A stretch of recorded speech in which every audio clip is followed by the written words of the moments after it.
My name is Jim Thomas, and welcome to the Fitness Management Update. Our topic today is buying an existing gym. Now, if you're in the market, you're looking to buy an existing gym, we want to give you some tips and some things to look for when you go through this process. First, let me give you a website. I'd like for you to check it out, fmconsulting.net/gyms for sale. fmconsulting.net/gyms for sale. This is our website and our broker division of gyms that are currently for sale, and on the market.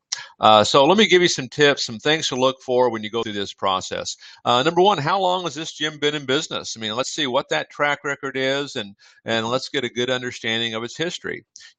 What are the characteristics of the surrounding neighborhood? Is this a neighborhood that's on the move and it's growing? Is it a neighborhood that's in decline? One of the first questions I like to ask is, where's the nearest Starbucks? If there's three of them around us, well, that probably give you a pretty good indication of what's happening in that neighborhood. What is the club's profit record?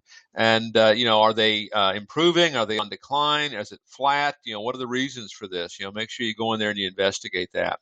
Is the personnel situation satisfactory? One of the things when you buy a gym that we talk to, so many people about is you're looking to buy a business.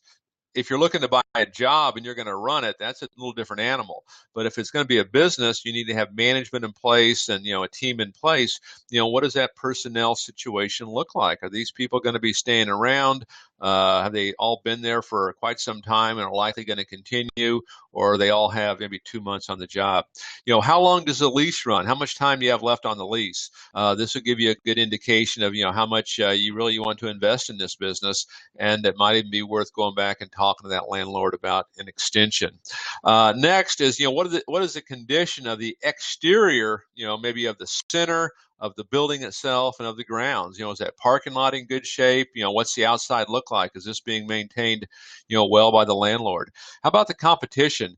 One of the things when it comes to competition, typically, folks will look at, okay, what's out there right now, but, do some research about this. You might find that there's future competition coming your way. We had someone recently who had opened a club and they were excited and off they went, and they found out a year later that, a major chain was coming in right across the street from them, and, likely was going to do some damage.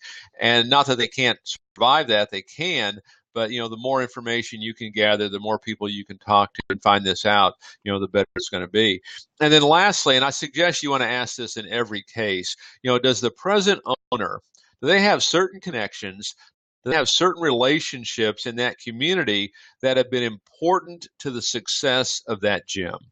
And by virtue of them leaving that gym as the owner, do you lose those connections? Do you lose that center of influence? And do you lose maybe that one thing that made that gym successful? And so I know a lot of these things, probably, and I hope you're doing, but this last one, we don't always ask. And I would make sure that might even be maybe the first question that you pose, when you're talking to that new owner. So if you're in the market, you're looking to buy an existing gym, fmconsulting.net/gyms for sale, or feel free to give me a call direct, Jim Thomas, 800-929-2898. Again, my name is Jim Thomas, and this has been the Fitness Management Update.